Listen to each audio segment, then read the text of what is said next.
Hi guys, happy Beltane Eve, or happy Beltane if you celebrate it on the 30th, but happy Beltane Eve. So, this is not from the Mystica, this is from traditionalwitch.net, and this is really all I had was traditionalwitch.net to really kind of dive into traditional witchcraft and really get into the, the whole cunning and the, serpentine, chthonic, energy, and it was just, this is what drew me into it, and so I'm gonna just do a brief reading of the Beltane, Things are falling on me. Things are falling. It's time for the fairy folk to be out. And it's very powerful, and the veil is very thin today, so it's a very powerful night for magic, everything. So, regenerative magic, so healing and all that good stuff. Alright, so Beltane, April 30th or May 1st. We really honestly don't know. So, alright, now, Beltane is a Celtic festival properly celebrated around the evening of the 30th of April or the 1st of May.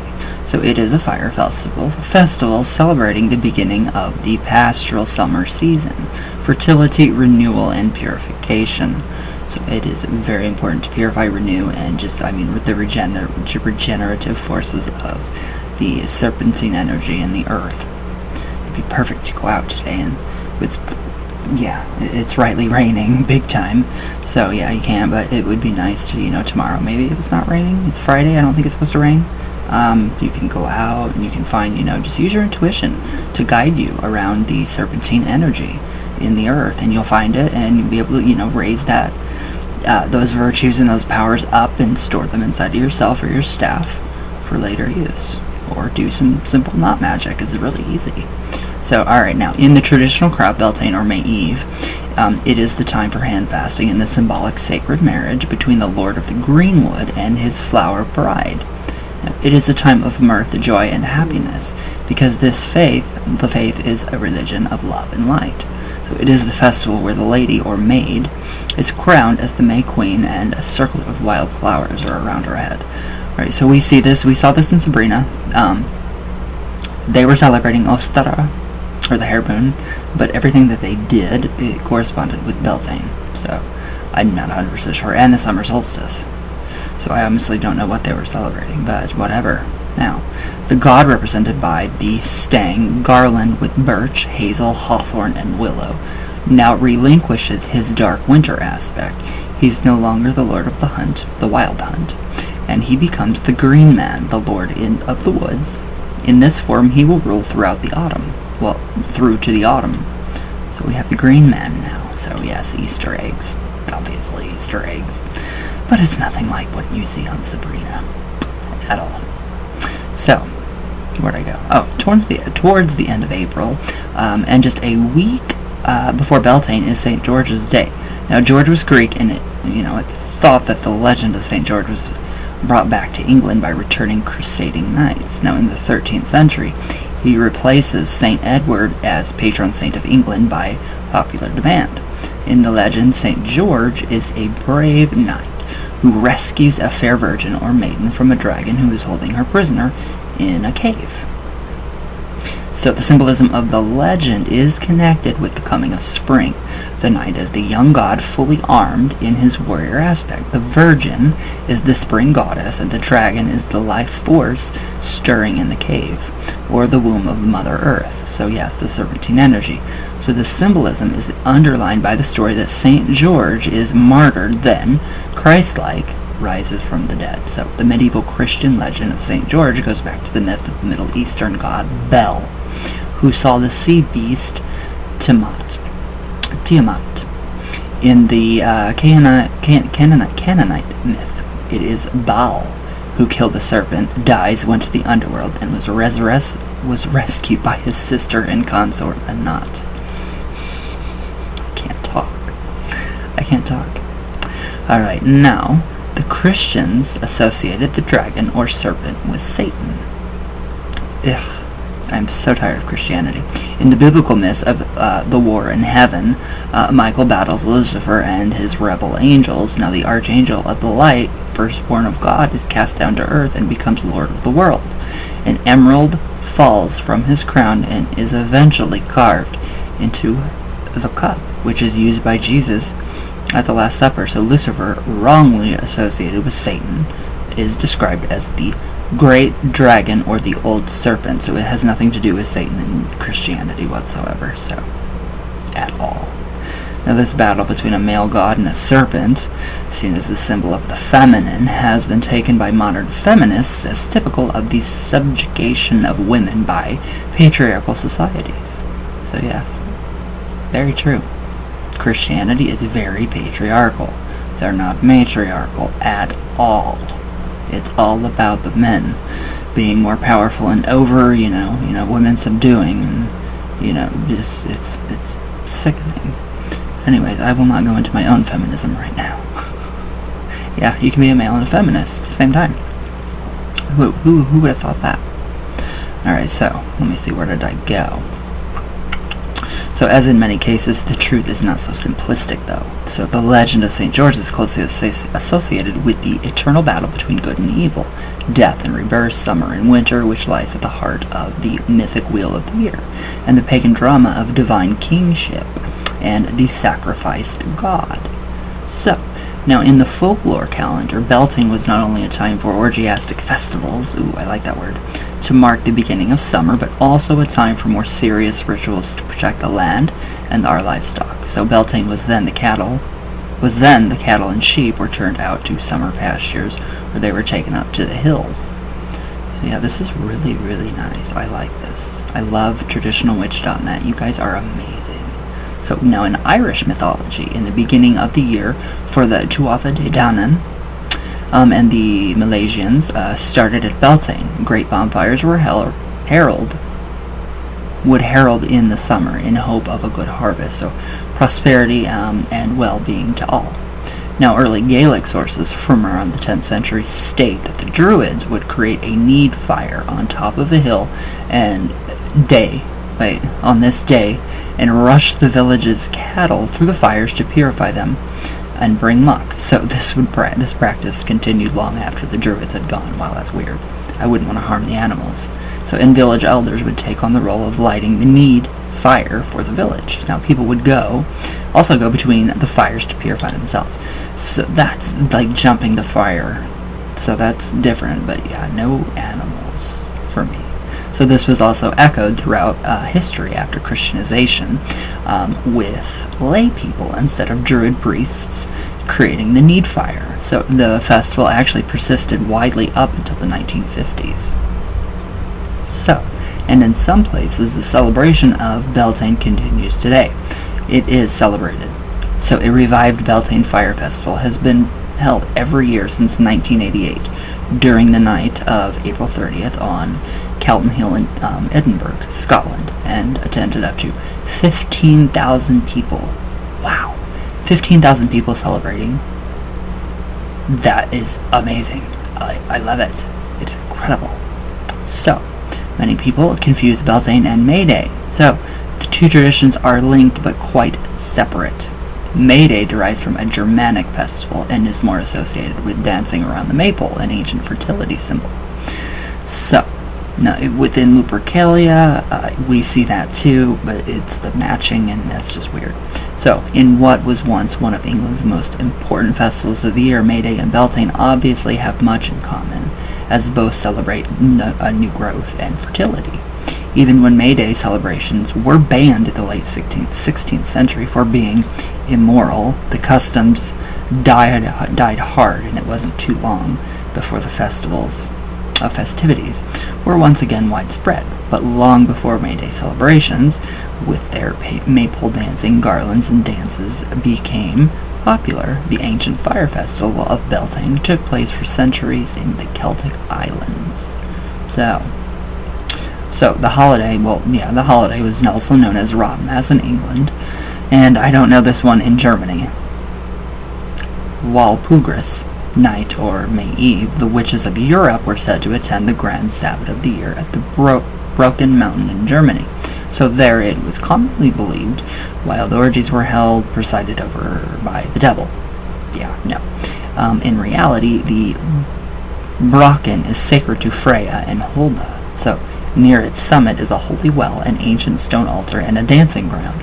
So it was probably sacred to the old-time witches, and it can be compared to the Venusberg ruled by Dame Venus, or Holda, the hollow hill of craft mythology. So yeah, so we can see that. I mean, the holes, we are, corn dollies, all of that, puppet magic, sympathetic magic, passing, bringing it to life, passing, that well. So you can actually leave your puppets or anything to charge at that well, and then you can birth something, bring it to life by passing it through the hole in the giant stone. So I love it. Alright, so Beltane is said to mean anything from Bellfire, feast of the god Bel, to bright fire. Janet and Stuart Farrar in 8 Sabbats for Witches offer an excellent tracing of the holiday's Irish roots, and particularly the European fire god Belenus, whom they believe this festival is named. So, as many possibly trace back to Baal, the Bible's only pagan god, whose name simply means Lord. Now, Ronald Holton states that since the Celtic word Bel means bright or fortunate, this is adequate to explain the translation as being lucky fire or bright fire. So, fire is what this festival is all about. It is one of the 2 great fire festivals of the Wheel of the Year. So the other one is Samhain, obviously, which is amazing, and I love Samhain. I wish I was born on Samhain, but yeah, didn't happen. It also falls upon the cross-quarter days, which mark the astrological movement of the sun. Now, in ancient times, the calendar days of these holidays would have been roughly 7 to 11 days after we now celebrate them, so usually on the 1st of the month. Everything has been changed. So the way to know for sure is to observe the sun reaches 15 degrees of the zodiac sign. So for Beltane, this is Taurus, the bull. At Lammas, Leo. At Samhain, Scorpio. And at Aquarius. So Samhain and Beltane divide the year into 2 distinct halves of great importance to agricultural societies, as in Western Europe, where our Celtic calendar of 8 major seasonal festivals originates. So, in F. Marion McNeill's book, The Silver Bow, she states, at Beltane, flocks and herds went to their summer pastures. As Hallowmas, which is Samhain, they returned to their winter quarters. So, fire festivals in ancient times were seen as many times of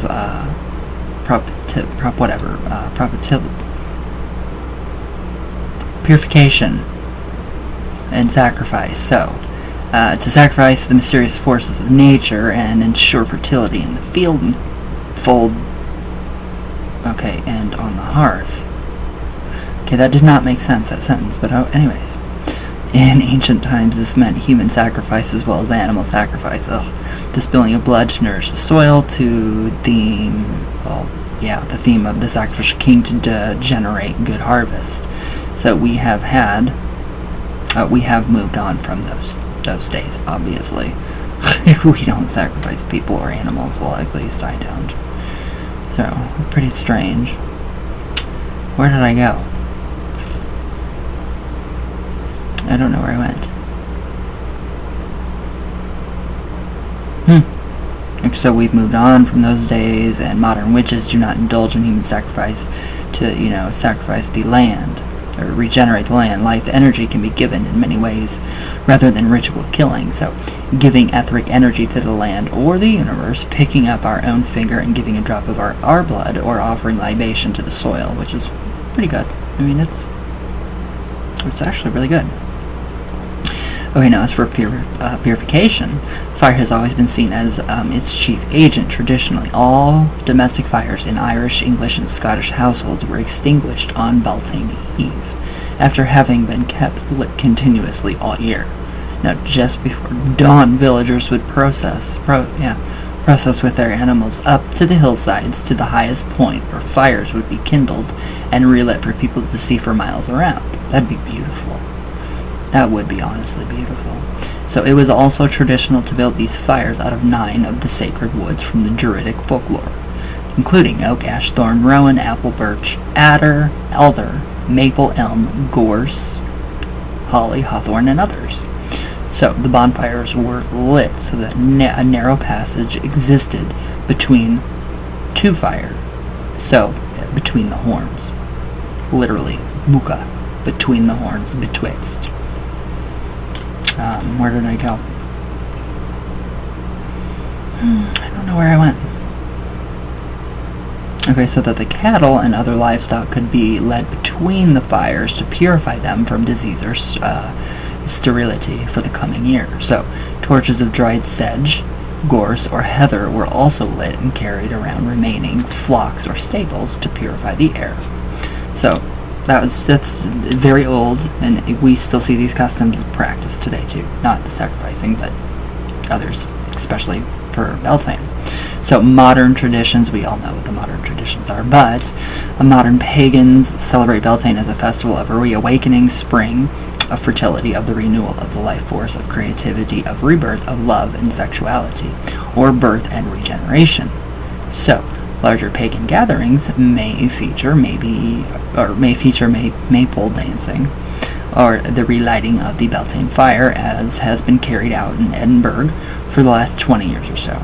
So, what a wonderful tradition to rekindle, to renew and purify earth, beasts, and humanity. So, now, whatever you do, celebrate Beltane. Remember that summer is coming in with the sun from the south, and with oak and ash and thorn. I love this. This is an amazing join it, you guys. Traditionalwitch.net. Sign up, join it. It is an incredible, incredible website. So yeah, we have all kinds of stuff going on today. Regenerative forces. We have the serpentine energy that we can gather up and store inside our bodies. We can weave that serpentine energy into knots, cord magic, knot magic, candle magic, where we take, a white or a black candle and we take different colored pins, 9, stick them in, and as the candle burns down to each one, it releases, some kind of energy that you put into that specific, intent or pin or, knot that you have tied. So, very, very interesting stuff.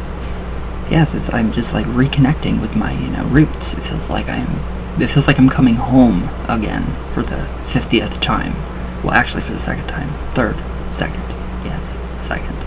So it's amazing what just a little bit of Cornish from the Traditional Witchcraft, a book of Cornish ways by Gemma Gary.